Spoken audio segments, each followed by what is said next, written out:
నామానికి మహిమ కలుగును గాక. హల్లెలూయా, హల్లెలూయా. అందరికీ ప్రభు పేరిట వందనాలు తెలియపరుస్తూ ఉన్నాను. అందరు బాగున్నారండి? బాగున్నారా? ఈరోజు మనం చదువుకున్నటువంటి వాక్యాన్ని ఒకసారి మనం జ్ఞాపకం చేసుకుందాం. ఇర్మియాతో దేవుడు మాట్లాడుతూ, ఇర్మియా గ్రంథం 18వ అధ్యాయము మొదటి 6 వచనాలు మనం చదివినట్లయితే, యెహోవా యొద్ద నుండి ఇర్మియాకు ప్రత్యక్షమైన వాక్కు, నీవు లేచి కుమ్మరి ఇంటికి పొమ్ము, అక్కడ నా మాటలు నీకు తెలియజేతును. నేను కుమ్మరి ఇంటికి వెళ్ళగా వాడు తన సారె మీద పని చేయుచుండెను. కుమ్మరి జిగటి మంటితో చేయుచున్న కుండ వాని చేతిలో విడిపోగా ఆ జిగట మన్ను మరలా తీసుకొని కుమ్మరి తనకు యుక్తమైనట్టుగా దానితో మరి ఒక కుండ చేశాను. అంతటి యెహోవాకు నాకు ప్రత్యక్షమై ఇలాగూ సెలవిచ్చాను, ఇశ్రాయేలు వారులారా, ఈ కుమ్మరి మట్టికి చేసినట్లు నేను మీకు చేయలేనా? ఇదే యెహోవా వాక్కు. జిగట మన్ను కుమ్మరి చేతిలో ఉన్నట్టుగా ఇశ్రాయేలు వారులారా, మీరు నా చేతిలో ఉన్నారు అని ఇక్కడ దేవుని వాక్యం స్పష్టంగా మనతో మాట్లాడుతూ ఉంది. చూడండి ప్రియమైన దేవుని బిడ్డలారా, ఒక కుమ్మరివాడు కుండని తయారు చేసేటప్పుడు ముందు మట్టిని శుభ్రం చేస్తాడు. మంచి మట్టిని తీసుకుంటాడు, జిగట మట్టిని తీసుకొచ్చి దాన్ని శుభ్రం చేసి ఏ రాళ్ళు పలుకులు ఏమీ తగలకుండా శుభ్రంగా చేసి నీళ్ళతో తడిపి దాన్ని సారిపైన పెట్టి దాన్ని ఒక రూపంలోకి తీసుకొస్తాడు. ఏమండి, ఒక కుమ్మరివాడు మరి కుండను చేసినప్పుడు ఆ కుండ తిరిగి కుమ్మరన్నా మరి నన్ను ఎందుకు ఇలా చేసావని అడిగిద్దా? ఏమండి, ఈ రోజున చాలామంది లేరు అడిగేవాళ్ళు అలాగా. దేవుడా, నన్ను ఎందుకు ఇలా చేసావు, నన్ను ఎందుకు ఇలా పుట్టించావు, నన్ను ఎందుకు ఇలాగ చేసావు అని చెప్పి దేవుడిని అడిగేవాళ్ళు ఉన్నారు. ఇక్కడ కుమ్మరి వారిని అడగటానికి హక్కు లేదు. ఎందుకంటే కుమ్మరివాడు తనకిష్టమైన రూపంలో కుండను తయారు చేసుకుంటాడు. అందుకని ఇక్కడ యెహోవాకు ఇర్మియాకి ప్రత్యక్షమై ఇర్మియాతో అంటున్నాడు, ఇశ్రాయేలు ప్రజలతో చెప్పు, నేను కుమ్మరివాడెను. ఒక కుమ్మరివాడు ఎలాగా తనకిష్టమైనట్టు రీతిలో పాత్రను చేసుకుంటాడో నేను కూడా మిమ్మల్ని అలాగా చేసుకొని ఉన్నాను. నాకు ఇష్టమైనట్టుగా నేను చేసుకుంటాను. ఎందుకంటే కుమ్మరివాడికి తెలుసు ఏ కుండను ఎలా చేయాలో అనేది. ఒక్కోసారి సారి మీద ఉన్నటువంటి కుండ పగిలిపోద్ది. పగిలిపోయిన కుండ మరలా దాన్ని ముద్ద చేసి మరి ఒక రూపాన్ని తయారు చేస్తాడు. ఇలాగా తనకిష్టమైనట్టుగా కుండను తయారు చేయగలిగినటువంటి అధికారం ఎవరికి ఉంది అంటే కుమ్మరివాడికి ఉంది. కుండ తిరిగి ప్రశ్నించడానికి అవకాశం లేదు. ఇక్కడ కుమ్మరివాడు ఎవరు అంటే దేవుడే. మనం ఆయన చేత సృష్టించబడినటువంటి వ్యక్తులం. మనం ఆయన చేత ఏం చేయబడ్డాం? సృష్టించబడిన వ్యక్తులం. ఆదికాండం 1వ అధ్యాయము 28వ వచనం అంటాడు, దేవుడు మన పోలికలో మన స్వరూపమందు నరుణ్ణి చేసుకుందాం అంటున్నాడు. ఎవరి పోలికలండి? తన పోలికలో నరుని సృష్టించుకోవాలనుకుంటున్నాడు. ఆదికాండం 2వ అధ్యాయం 7వ వచనంలో అంటాడు, నేల మట్టిని తీసి, ఏం తీశాడంట? నేల మట్టిని తీసి ఒక నరుడుగా నిర్మించి ఆ నరుడు రంధ్రాల్లో అంటే ముక్కు ద్వారాల్లో నాసికా రంధ్రాలలో జీవవాయువు వదగా నరుడు జీవించి ఆత్మ అయ్యాడు. ఏమండి, ఒక కుమ్మరివాడు మట్టిని తీసుకొని దానికి నీళ్లు తడిపి ఏ విధంగా అయితే కుండను చేస్తాడో అదే రీతిగా ప్రభువు మనల్ని దేవుడు ఎలా చేశాడు అంటే నేల మట్టిని ఆవిరితో తడిపి, ఎలా తడిపాడంట? ఆవిరితో తడిపి ఆ మట్టిని ముద్దగా చేసి దానిని ఒక మానవుడిగా చేసి వారి నాసికా రంధ్రాల్లో జీవవాయువుగా ఆయన నరుడు జీవించి ఆత్మయ్యాడు. ఆయన పేరేంటంటే ఆదాము. ఆయన పేరేంటంట? ఆదాము. ఆ కొండ పేరు ఆదాము.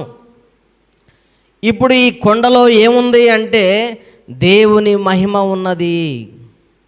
ఏముందంటే ఈ కొండలో దేవుని మహిమ ఉన్నది. అంటే దేవుడి మహిమ అంటే ఏంటి తెలుసా? ఆయన జీవం ఉన్నది. ఆయన జీవాన్ని ఊదగా నరుడు జీవించే ఆత్మైన కుండ కదిలే కుండగా మార్చబడింది. అందుకని ఇక్కడ ఒక సాదృశ్యంగా, ఒక పోలికగా దేవుడు చెబుతూ ఉన్నాడు, మనము కుండ లాంటి వారమంట. ఎలాంటి వారము? మన దేవుడు కుమ్మరివాడుగా ఉన్నాడు, మనం కుండలుగా ఉన్నాం.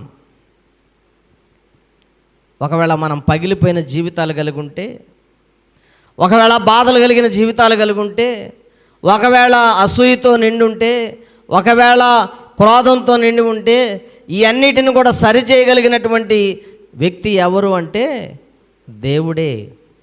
కుమ్మరివాడు సరిచేయగలిగిన వాడు. కొండ వంకర పోయినా, కొండ సొట్టబోయినా, ఓటుకుండ అయినా, దేనినైనా సరిచేయగలిగిన శక్తి ఎవరికి ఉంది అంటే దేవునికే ఉంది. ఆ తయారు చేసినటువంటి కుమ్మరివానికే ఉంటుంది. అర్థమవుతుందండి? మనల్ని మనం సరి చేసుకోలేం. ధర్మశాస్త్రం ప్రకారంగా చాలామంది వారి పాపాలను వారు కడుక్కోవాలని, వారిని వారు శుద్ధులుగా చేసుకోవాలని ఎంత ప్రయత్నం చేసినా కూడా వాళ్ళు శుద్ధులుగా మార్చబట్టలేకపోతున్నారు. ప్రియమైన దేవుని బిడ్డలారా, కానీ మనం ఎక్కడున్నామంట? కృపలో ఉన్నాం. ఎక్కడున్నాం? మనం కృపలో ఉన్నాం. కృపలో నిలిచిన సంఘం మంది, సంఘములో మనం ఉన్నాం. క్రీస్తు శరీరముగా ఉన్నటువంటి మనందరం కూడా బాడీ ఆఫ్ క్రైస్ట్గా ఉన్నాం. మనలో ఏముందంట? దేవుని మహిమ ఉన్నది. మరి ఈ మహిమ లేనటువంటి కుండలు ఎలా ఉంటాయి తెలుసా? విషపు కుండలుగా ఉంటాయి. ఈ మహిమ లేని కుండలు ఎలా ఉంటాయి అంట? విషపు కుండలుగా ఉంటాయి. చూడండి ఒకసారి, విషపు కుండ అంటే ఎలా ఉంటుందో చూడండి.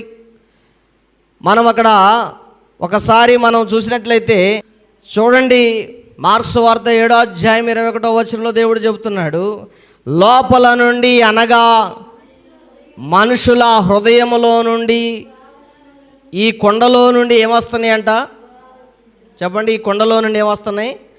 దురాలోచనలు, జారత్వములు, లోభములు, చెడుతనములు, కృత్రిమములు, కామ వికారములు. ఏమండి? కృత్రిమములు, కామ వికారములు, దేవదూషణయు, అహంభావము, అవివేకము, ఇవన్నీ వస్తున్నాయి. ప్రియమైన దేవుని బిడ్డలారా, ఎక్కడ నుండి వస్తున్నాయి? ఇవన్నీ ఎక్కడ నుండి వస్తున్నాయి? దేవుడు పెట్టిన మహిమ పోయింది. ఇక్కడ ఏం పోయింది? మానవుడికి దేవుడు పెట్టిన మహిమ పోయింది. ఇప్పుడు ఏమొచ్చినాయి అంటే ఈ కుండలోకి అన్నీ. మీరు ఎప్పుడైనా పాత్రలు కడిగేటప్పుడు చూడండి, ఏదైనా అన్నం వండేటప్పుడు ఏదైనా ఒక బల్లి వచ్చి అందులో పడింది అనుకోండి, అన్నం వండేటప్పుడు ఆ కుండలో తింటారా? ఏమండి? ఒక బల్లి పడితేనే మనం అన్నం తినం. లేకపోతే ఒక గొంగళ పురుగు పడితే తింటామా? తినం. ఏదైనా విషం పడితే తింటామా? తినం. ఎందుకంటే అది కుండలో ఏముందంట? విషం ఉంది, పురుగు పడింది, అందుకనే మనం తినం. మరి దేవుడు ఎలాగ నిన్ను ఇష్టపడతాడు? నీలో ఇన్నున్నాయి కదా, జారత్వం ఉన్నది, అపవిత్రత ఉన్నది, కామకత్వం ఉన్నది, అవివేకం ఉన్నది, దేవదూషణ ఉన్నది, ఇవన్నీ కూడా నీలోనే ఉన్నాయి కదా. ద్వేషము, అసూయ ఉన్నది, ఇవన్నీ కూడా ఈ కుండలో ఉన్నాయి. మరి ఈ కుండ దేవునికి ఇష్టంగా ఎలా ఉంటుంది? వీటన్నిటినీ తీసివేయటానికి దేవుని చేతిలో ఈ కుండను పెట్టాలి. ఎక్కడ పెట్టాలంట? మనం ఈ కుండ సరి చేయబడాలంటే, ఈ కుండలో ఉన్న విషం పోవాలంటే ఎవరి చేతిలో పెట్టాలి? ఈ కుండను తీసుకెళ్ళి అంటే దేవుని చేతిలో పెట్టాలి ఈ కుండని. అప్పుడు దేవుడు ఆ కుండలో ఉన్న విషాన్ని ఏం చేస్తారో తీసేస్తారు. మనం కూడా విషం పడినప్పుడు ఆ కుండ పాత్రను ఏం చేస్తాం? శుభ్రంగా కడిగి దాన్ని మరలా తిరిగి వండుకుంటాం. ప్రియమైన దేవుని బిడ్డలారా, అలాగనే దేవుడు అంటున్నాడు ఇక్కడ చూడండి, లోపల నుండి అనేకమైనటువంటి ఈ కొండలో నుండి వస్తున్నాయి కాబట్టి వీటన్నిటినీ సరి చేసుకోవడానికి మనం దేవుని సన్నిధిలోకి వెళ్ళి ఆయన చేతిలో మనల్ని మనం సమర్పించుకోవాలి. అలా సమర్పించుకున్నప్పుడు మనం ఏమవుతామంట? మనలో ఉన్న విషం, మనలో ఉన్న ఆ చేదు, మనలో ఉన్న పాపము బయటికి పోతుంది. అప్పుడు ఏమొస్తుందంట? లోపలికి దేవుని మహిమ వస్తుంది. ఆదాము దేన్ని కోల్పోయాడు? దేవుడిచ్చిన మహిమను కోల్పోయాడు. దేవుడిచ్చిన మహిమ అది గొప్ప ధనం అంటది, దేవుడిచ్చినటువంటిది. దాన్ని పోగొట్టుకున్నాడు ఆదాము. కానీ దేవుడు అంటున్నాడు, ఈ రోజున యేసుక్రీస్తు రక్తం ద్వారా మరలా అది మనకి ఇవ్వబడింది. ఆ మహిమను దేవుడు మనలో నిలిపాడు. కొరింథీ పత్రికలో అంటాడు, ఈ దేహము దేవుని వలన నీకు అనుగ్రహించబడింది. మీ దేవుడు, దేవునికి ఆలయమై ఉన్నారు. మీరు ఏమై ఉన్నారు? ఆలయమై ఉన్నారు. ఇందులో ఏముందంట? పరిశుద్ధాత్ముడు నిలయంగా ఉన్నాడు. దేవుని స్తోత్రం, హల్లెలూయా. పరిశుద్ధాత్ముడు నిలయంగా ఉండటం అంటే ఏంటో తెలుసా? ఆయన మహిమ మనలో ఉన్నది. ఆయన మహిమ ఎక్కడుందంట? మనలో ఉంది. మహిమ ఆయనలో మనలో ఉన్నప్పుడు మనలో ద్వేషం ఉంటుందా? ఆయన మహిమ మనలో ఉన్నప్పుడు అసూయ ఉంటుందా?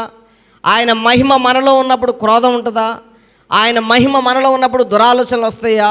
ఆయన మహిమ మనలో ఉన్నప్పుడు జారత్వములు వస్తాయా? ఆయన మహిమ మనలో ఉన్నప్పుడు వ్యభిచారం చేస్తామా? ఆయన మహిమ మనలో ఉన్నప్పుడు ఈ కార్యాలన్నిటి జోలికి పోము. ఎందుకంటే విషయాన్ని దేవుడు ఏం చేశాడు? తీసేశాడు. తీసేసినా కూడా జనాలు ఎలా ఉన్నారు ఇప్పుడు? ఈ రోజున మరలా నింపుకుంటున్నారు విషయాన్ని. ఏం చేస్తున్నారు? పాత్రలో మహిమ ఉన్న పాత్రలో మళ్ళీ ఏం చేస్తున్నారు? బాప్తిసం తీసుకుంటున్నారు, దేవుని రక్షణలో కొనసాగుతున్నారు. మరలా ఏం చేస్తున్నారు? ఆ మహిమలో ఇవన్నీ వేస్తూ ఉన్నారు.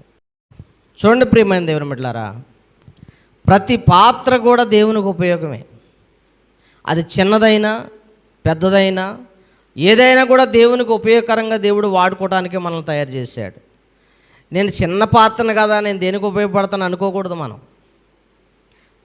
చాలామంది ఏమనుకుంటారంటే, నేను దిక్కులేని దాన్ని కదా, నేను దేనికి ఉపయోగపడతాను, నేను దీనుణ్ణి కదా, నేను పనికిరాని వాడిని కదా, దేనికి ఉపయోగపడతాను అనుకుంటాం. కానీ దేవుడు అంటున్నాడు, ఈ మట్టి ఘట్టంలో దేవుని మహిమను ఉంచాడంట. ఈ మహిమ అందరూ సమానమే, అందరూ సమానమే. ప్రతి పాత్ర దేవుడికి ఉపయోగపడుద్ది. చిన్నది మొదలుకొని పెద్దది వరకు కూడా ఆయన తయారు చేసుకున్న ప్రతి కొండ కూడా దేవునికి ఉపయోగకరంగానే ఉంటుందని దేవుని వాక్యం చెప్తా ఉంది. ప్రియమైన దేవుని బిడ్డలారా, కాబట్టి దేవుని వాక్యంలో ఉన్న విషయం మనం అర్థం చేసుకోవాలి. ఏంటంటే, దేవుని మహిమ ఎవరైతే ధరించుకుంటారో, దేవుని మహిమని ఎవరైతే కొండలో నింపుకుంటారో వారు దేవుని రాజ్యానికి వారసులు అవుతారు. మరి ఇంకా ఈ లోకంలో అన్నీ నింపుకొని చెడు విషాన్నంతా నింపుకొని అలాగే జీవిస్తూ ఉంటే నువ్వు ఎంతకాలం ప్రార్థన చేసినా ఉపయోగం లేదు, నువ్వు ఎంతకాలం భక్తి చేసినా ఉపయోగం లేదు. ఎందుకంటే నీలో ఏముంది? విషం ఉంది. ఆ విషం ఇతరులకు ఉపయోగపడదు. కానీ మహిమ ఉంటే అందరికీ ఉపయోగపడుద్ది. మహిమ ఉంటే అందరినీ ఆదరించిద్ది. మహిమ ఉంటే నీలో నుండి ప్రేమను ఇతరులకి పంచే విధంగా చేసిద్ది. ప్రియమైన దేవుని బిడ్డలారా, చూడండి, ఒక చిన్న సాక్ష్యాన్ని మనం బైబిల్లో చూద్దాం. బైబిల్ గ్రంథంలో లూకాసు వార్త 19వ అధ్యాయము 1 నుండి 10 వచనాలు ఒకసారి మనం చదివితే ఇక్కడ ఒక వ్యక్తిని మనం చూడగలుగుతాం. ఆయన పేరు ఏంటంటే, చదువుతుంటే మనకు తెలిసిద్ది. ఆయన సంచరించుచు యెరికో పట్టణంలో ప్రవేశించి దాని గుండా పోవుచుండెను. ఇదిగో సుంకపు గుత్తదారుడును ధనవంతుడునైన జక్కయ్యను పేరు గల ఒకడు యేసు ఎవరో అని చూడగోరెను గాని పొట్టివాడైనందున జనులు గుంపు కూడి ఉండటం వలన చూడలేకపోయాను. అప్పుడు యేసు ఆ త్రోవన రానయుండెను గనుక అతడు ముందుగా పరిగెత్తి ఆయన చూచుటకు ఒక మేడి చెట్టు ఎక్కాను. యేసు ఆ చోటుకు వచ్చినప్పుడు కనులెత్తి చూసి, జక్కయ్యా, త్వరగా దిగుము, నేడు నేను నీ ఎంట ఉండవలసి ఉన్నదని అతనితో చెప్పగా అతడు త్వరగా దిగి సంతోషముతో ఆయన చేర్చుకొనెను. అందరూ అది చూసి ఈయన పాపి అయిన మనుషుని యొద్ద బస చేయ వెళ్ళినని చాలా సనుగుకొనిరి. జక్కయ్య నిలవబడి, ఇదిగో ప్రభువా, నా ఆస్తిలో సగము బేదలకిచ్చున్నాను. నేను ఎవని యొద్ద అయినను అన్యాయముగా దీనిని తీసుకుని ఎడలా అతనికి 4 వంతులు మరలా చెల్లింతునని ప్రభుతో చెప్పాను. అందుకు యేసు, ఇతడును అబ్రహాము కుమారుడే, ఎందుకనగా నేడు ఈ ఇంటికి రక్షణ వచ్చి ఉన్నది. దేవుని స్తోత్రం, హల్లెలూయా. ఏమొచ్చిందంతట? ఈయన ఎలా ఉన్నాడు? జక్కయ్య ఒక ధనవంతుడిగా ఉన్నాడు, ఒక సుంకాన్ని వసూలు చేసేవాడుగా ఉన్నాడు, ఒక మంచి ఉద్యోగంలో ఉన్నాడు ఆయన. అలాంటి పరిస్థితిలో ఉన్నటువంటి పొట్టివాడైనటువంటి జక్కయ్య ఎక్కడికి వెళ్ళాడంట? యేసును చూడాలని వెళ్ళాడంట. ఎక్కడికి వెళ్ళాడు? యేసును చూడాలని వెళ్ళాడు. అసలు ఆయన ఎవరో, ఆయన ఎలా ఉంటాడో ఏంటో అని చూద్దామని వెళ్ళాడు. అయితే వెళ్ళినప్పుడు ఆయన ఎవరంటా యేసుప్రభు వారు? ఈ విషపు కొండలను ఉన్నటువంటి వారిని మార్చే దేవుడు, విషపు హృదయాలు కలిగినటువంటి వారిని మార్చే దేవుడు ఆయన. ఈ జక్కేలో ఏం విషయం ఉంది ఏమండి? సుంకాన్ని ఎక్కువగా వసూలు చేసేవాడు, వడ్డీ వ్యాపారం చేసేవాడు. ఏమండి ఏం చేస్తానంటేనా, ఎవరి దగ్గర అయితే అన్యాయంగా తీసుకున్నానో, సుంకాన్ని ఎక్కువగా అన్యాయంగా ఎవరి దగ్గర నేను వసూలు చేశానో దానికి 4 వంతులు ఇచ్చేస్తానని చెబుతూ ఉన్నాడు. ఏమండి యేసుప్రభు వారు ఒప్పుకొని ఇచ్చేయమని చెప్పారా? జక్కయ్య నీ జీవితం మార్చుకోని చెప్పారా? ఆయన ఏమన్నాడు? జక్కయ్య దిగిరా, నీ ఇంటికి నేను వస్తున్నానని చెప్పాడు. రాగానే నా పేరు తెలిసినోడికి నా బతుకు కూడా తెలుసు. అంటే కుమ్మరివాడికి తెలుసు కొండ ఎలా నింపబడిందో, కుమ్మరివాడికి తెలుసు నీ కొండ ఎలా నింపబడిందో, కుమ్మరివాడికి తెలుసు నీ కొండలో ఏముందో, విషముందా, ఔషధం ఉందా, ఏముందో దేవునికి తెలుసు. దేవుని మహిముందా లేకపోతే విషమున్నదా అనేది దేవుడు చూస్తూ ఉన్నాడు. ప్రియమైన దేవుని బిడ్డలారా, కాబట్టి ఈ జక్కేలో ఉన్న విషయం ఏంటంటే అందరి దగ్గర సుంకాన్ని బహుగా వసూలు చేసినటువంటి వ్యక్తిగా ఉన్నాడు. ఆయనకి ఎవరంటే ఇష్టం ఉండదు. ఆయన తన మన భేదం లేకుండా అందరి దగ్గర వసూలు చేసినటువంటి వ్యక్తి. అలాంటి వ్యక్తి యేసు ప్రభు వారి దగ్గర సరెండర్ అయ్యి అంటున్నాడు, అయ్యా నా దగ్గర ఉన్నవన్నీ 4 వంతులుగా ఇచ్చేస్తాను, ఇక నుండి నా కుండలో విషాన్ని తీసేసుకుంటున్నాను, ఈ రోజు నుండి నా జీవితంలోనికి రక్షణ వచ్చింది. ఏమొచ్చిందంట? యేసు ప్రభు వారే అంటున్నారు. ఏమంటున్నారు ఆయన్ని? నేడు నీ ఇంటికి రక్షణ వచ్చింది అంటున్నాడు యేసు ప్రభు వారు. దేవుని స్తోత్రం, హల్లెలూయా. నేడు నీ ఇంటికి రక్షణ వచ్చింది అంటున్నాడు. అంటే ఇంటికి రక్షణ రావటం అంటే ఏంటి? ఈ కొండ అనే ఇల్లు, దేవుడు తయారు చేసిన ఈ ఇల్లు, ఇందులోనికి ఏమొచ్చిందంట? రక్షణ వచ్చింది. రక్షణ అంటే ఏంటంటే దేవుని మహిమ వచ్చింది. ప్రియమైన దేవుని బిడ్డలారా, అందుకనే కొండ ఔషధంతో నిండి ఉండాలి, అందుకనే మహిమతో నిండి ఉండాలని దేవుడు కోరుకుంటున్నాడు. ఈ రోజున చాలా కొండలు పాడైపోయి ఉన్నాయి. దేవుని మందిరానికి వెళుతున్న కొండలని, దేవుడు చేసిన కొండలని ఎరిగుండి కూడా దేవునికి వ్యతిరేకంగా బ్రతుకుతున్న కొండలు ఉన్నాయి. ఆ కొండల నిండా ఏముందంట? విషం ఉంది. ఆ విషాన్ని తీసేయటానికే యేసు ప్రభు వారు ఈ లోకానికి వచ్చారు. ప్రియమైన దేవుని బిడ్డలారా, ఆ విషాన్ని అంటే మారా అంటే చేదు జీవితాన్ని తొలగించి తీయటైనటువంటి జీవితాన్ని ఇవ్వటానికి వచ్చాడు దేవుడు. హల్లెలూయా.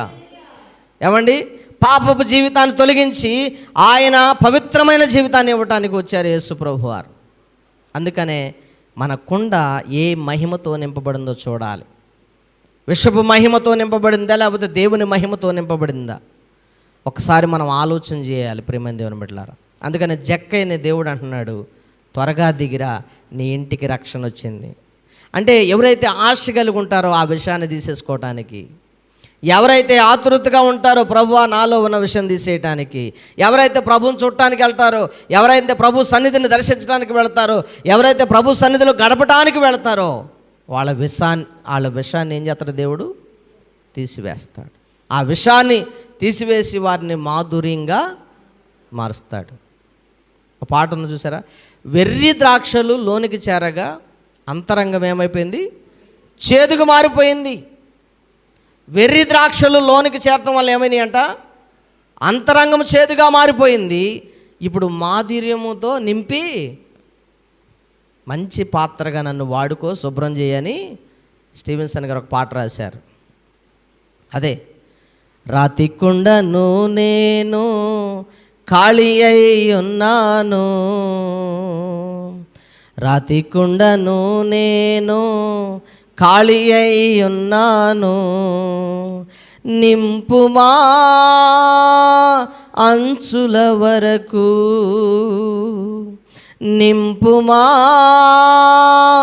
అంచుల వరకు, నీకింపుగా మార్చబడుటకు, నీకింపుగా మార్చబడుటకు రాతి కుండను నేను ఖాళీ అయి ఉన్నాను. ప్రభువును మనం అడగాలి, అయ్యా నేను ఖాళీ అయి ఉన్నా, నీ మహిమతో నన్ను నింపమని అడగాలి. అంచుల వరకు నింపాలంట. ఎంతవరకు అంట? ఎలా మారటానికి? నీకు ఇంపుగా, నీకు నచ్చినట్టుగా, నీకు తగినట్టుగా ఆ పాత్ర నన్ను, ఆకారాన్ని నన్ను వాడుకొని మలుచు అన్నాను. ఇప్పుడు కుమ్మరాయన కొండను చేసినప్పుడు ఏం చేస్తారు? మట్టిని దానికేసి కొడతాడు, దాన్ని గుద్దుతాడు, దాన్ని ఏం చేస్తాడు? మలుస్తాడు, దాన్ని తిప్పుతాడు, తిరగొడతాడు, ఇట్లా గిరగిరగిర తిప్పుతాడు. ఏమండి? అన్నీ చేస్తేనే అప్పుడు అది కొండగా మంచిగా తయారు చేయబడిద్ది. అలాగనే మనం కూడా దేవుని సన్నిధిలో నలిగినప్పుడు, దేవుని చేత మరి సమస్యలున్నా, ఏదున్నా, బాధ ఉన్నా కూడా దేవుని చేతిలో మనం నలిగినప్పుడు మనం కూడా సరైనటువంటి పాత్రగా నిలబడతాం. దేవుని స్తోత్రం, హల్లెలూయా. కాబట్టి మన జీవితంలో అలాంటి పాత్రగా మనం ఉండాలని దేవుడు కోరుకుంటున్నాడు. ఈరోజు దేవుడు నీతో నాతో మాట్లాడే సందేశం ఏంటంటే, మనం దేవుని చేతిలో ఉన్నాం. ఎవరి చేతిలో ఉన్నాం? ఎవరి చేతిలో ఉన్నాం? మనం ధర్మశాస్త్రం కింద లేము, దేవుని చేతిలో ఉన్నాం. ఆయన ఎలా మలుచుకుంటే అలా మలచబడతాం. మనం సమర్పించుకోవాలి ఆయనకి. ఎలాగా? నేను సరెండర్ అవుతున్నాయ్యా, నన్ను ఎలా మలుస్తావో నువ్వే మలచనాలి. ఇప్పుడంట మీరు విశ్వాసము ద్వారా కృపచేతనే రక్షించబడి ఉన్నారు. ఎఫెసీ పత్రిక 2:8 అంటాడు, మీరు విశ్వాసము ద్వారా కృపచేతనే రక్షించబడ్డారు. మీ జ్ఞానం వల్ల కాదు, మీ బలం వల్ల కాదు, మీ శక్తి వల్ల కాదు, మీకున్నటువంటి సంపద వల్ల కాదు. ఎలా రక్షించబడ్డారంటే అది దేవుని కృపచేత మీరు రక్షించబడ్డారు. ఎలా రక్షించబడ్డామంట? కొంతమంది నా బలం వల్ల నేను చేస్తున్నా అనుకుంటారు చాలామంది, నాకున్న జ్ఞానం వల్ల నేను చేస్తున్నా అనుకుంటారు చాలామంది, విర్రవీగుతూ ఉంటారు. నాకు కాబట్టి ఇంత జనం వస్తున్నారు అనుకుంటా ఉంటాం. కానీ దేవుడు అంటున్నాడు అది నీ బలము కాదు, ఆయన నీలో నింపిన మహిమ. ఆ మహిమ ద్వారా దేవుడు మనల్ని వాడుకుంటాడు. నువ్వు అడగాలి, ప్రభువా నన్ను కూడా ఒక పాత్రగా వాడుకో. నీ సన్నిధిలో కనీసం ప్రార్థన చేసే పాత్రగా వాడుకో, కనీసం పాటలు పాడే పాత్రగా నన్ను వాడుకో, కనీసం అయ్యా ఇదిగో నీకు మహిమ తెచ్చే విధంగా వాక్యం చదవగలిగినటువంటి వ్యక్తిగా నన్ను వాడుకో అని మనం ప్రభుని అడిగినప్పుడు ఖచ్చితంగా దేవుడు మనకు ఆ మహిమను ఇస్తాడు. ఎప్పుడు? ఆ విషయాన్ని తీసేసుకున్నప్పుడు. ఆ విషయం ఉన్నంతకాలం నువ్వు ఎంత ప్రార్థన చేసినా ఉపయోగం లేదు. ఆ విషయం ఉన్నంతకాలం నువ్వు ఎంత మోకాళ్ళ దండలేసి ఏడ్చి కన్నీరు పెట్టి గోలు పెట్టినా, ఏం చేసినా కూడా అది దేవుని మహిమ నీలో నింపబడదు. ప్రియమైన దేవుని బిడ్డలారా, కాబట్టి ఈరోజు దేవుడు నీతో నాతో మాట్లాడుతున్న మాట ఏంటంటే, జక్కయ్య జీవితంలో నింపిన మహిమ మన జీవితంలో కూడా రావాలి. ఆ ఇంటికి వచ్చిన రక్షణ మన ఇంటికి కూడా రావాలి. ఇలాంటి కుటుంబాలు ఎన్నో దేవుని రక్షణలోకి నడిపించబడాలి. అది దేవుని యొక్క ఉద్దేశం. దేవుడు ఈ మాటల చేత నిన్ను ఆదరిస్తున్నాడని నేను నమ్ముతున్నాను. ఈ మాటల చేత నువ్వు ప్రోత్సహించబడుతున్నావని నేను నమ్ముతున్నాను. ఈ మాటలు నీ జీవితానికి ఉపయోగమని నేను నమ్ముతూ ఉన్నాను. కాబట్టి నీలో ఉన్న విషపు కుండను తీసేసి ఏం చేయాలంట? విషాన్ని తీసేసి దేవుని మహిమను నింపుకో. ఏమి నింపుకోవాలట? దేవుని మహిమను నింపుకోవాలి. అట్టి కృప దేవుడు మనందరికీ ఇచ్చి నడిపించునుగాక. ప్రార్థన చేసుకుందాం. అందరూ కూడా తరలో ఉంచినట్లయితే. పరిశుద్ధుడా, నీకు వందనాలయ్యా. కుమ్మరివాడు తన చేతిలో కుండను ఎలా మలవాలో ఆయనకు తెలుసు ప్రభువా. అలాగనే మరి ఇర్మియాతో నువ్వు మాట్లాడుతున్నావు. ఇశ్రాయేలు వారు ఏమనుకుంటున్నారో, వారు నా చేతిలో కుండలాంటి వారని చెబుతున్నావు ప్రభువా. నీకు వందనాలు, స్తోత్రాలు అయ్యా. మేమెంతటి వారమయ్యా. నీ యొక్క విశ్వాసము, మా యొక్క విశ్వాసము ఎందుకీ ఉపయోగపడదు ప్రభువా. కానీ మీరు అన్నారు, కృపచేత మీరు రక్షించబడ్డారు. కృపచేత మీరు రక్షించబడ్డారని నీ వాక్యం సెలవిస్తూ ఉంది ప్రభువా. నీకు వందనాలు. జక్కయ్య జీవితంలో నిజంగా ఏమండి, జక్కయ్య జీవితంలో నాయన ప్రభువా నిజంగా మీరు చేసిన గొప్ప కార్యము, ఆ ఇంటికి మీరు ఇచ్చిన రక్షణ ఎంత గొప్పదో నా తండ్రి. నీకు వందనాలయ్యా. తన జీవితం మార్చుకున్నాడయ్యా, తన విషాన్ని తొలగించుకున్నాడయ్యా, నీ మహిమను నింపుకున్నాడు. కానీ చుట్టూ ఉన్న జనం సనుక్కుంటున్నారు. ఈ పాప దగ్గరికి వెళ్ళాడేంటి, ఈ మోసగాడి దగ్గరికి వెళ్ళాడేంటి, యేసు ప్రభువారు ఆ ఇంటికి పోయాడేంటి అనుకుంటూ ఉన్నారు. కానీ ప్రభువా, ఆ ఇంటిలో ఉన్న విషయాన్ని మీరు తీసేశారు. ఆ ఇంటిలో ఉన్న విషమును తీసేసి నీ మహిమతో ఆ ఇంటిని నింపారు ప్రభువా. అలాగే మా గృహాలు కూడా నింపండి, నీ మహిమతో నింపండి నాయన. మాకున్న విషపు కుండలను కూడా తొలగించి నాయన ప్రభువా, మంచి పాత్రలుగా మమ్మల్ని వాడుకోండి, మంచి పాత్రలుగా వాడుకోండి, మీరు మహిమ తెచ్చుకోమని వింటున్న బిడ్డలకు వినగలిగిన ఆ చెవులు ఇవ్వండి అయ్యా, గ్రహించగలిగిన మనసు ఇవ్వండి అయ్యా, నీ కృపతో నింపి నడిపించి మహిమ పొందుకోమని మా ప్రభును రక్షకుడైన యేసుక్రీస్తు నామములో ఈ ప్రార్థన అడుగుతున్నాము తండ్రి. Amen, amen, amen. అందరికీ వందనాలండి. దేవుడు మిమ్మల్ని అందరూ దీవించును గాక. ఆమెన్.